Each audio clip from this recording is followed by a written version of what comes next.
ఒకే గురువు దగ్గర విద్యాభ్యాసం చేసే శిష్యులందరూ ఒకే విధంగా జ్ఞానాన్ని సంపాదించలేకపోతుంటారు. శిష్యులందరూ గురువు మాట నిజంగా వింటున్నట్టు కనిపిస్తారు, గురువుని పూజిస్తున్నట్టు కనిపిస్తారు. కానీ వారు సమానంగా విద్యను మాత్రం పొందలేరు. ఇలా ఎందుకు జరుగుతుందని మీరు ఎప్పుడైనా ఆలోచించారా?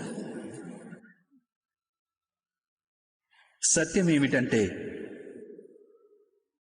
సరి అయిన విద్య పొందలేని శిష్యులు అంకిత భావం ఉన్నట్టు నటిస్తారు. కానీ అంకిత భావానికి నిజమైన అర్థమేమిటో వారు తెలుసుకోలేరు. గురువు చరణాలకు పూజలు చేస్తుంటారు.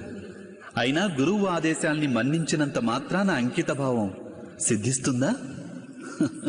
లేదు. గురువు పట్ల శిష్యునికి ఎటువంటి సందేహము కలగకపోవటమే నిజమైన అంకిత భావం. గురువు తమను ఆదేశించడానికి ముందే శిష్యులు ఆ ఆదేశాన్ని పూర్తి చేయడం. గురువు గారి ఆలోచనలతో శిష్యుల ఆలోచనలు కూడా మమేకం కావడం. శిష్యుడు ఎప్పుడైతే తన గురువులో బ్రహ్మ, విష్ణు, మహేశ్వరుడు వీరి రూపం చూడగలడో అప్పుడే వాని అంకిత భావం రుజువవుతుంది. అంకిత భావం అంటే ఏదో ఒక పని చేయడం కాదు. అంకిత భావం హృదయంలో కలిగే భావన, ఒక మానసిక స్థితి మాత్రమే. అనగా మన అజ్ఞానానికి దోషం కేవలం మన మనస్సుది కాదా?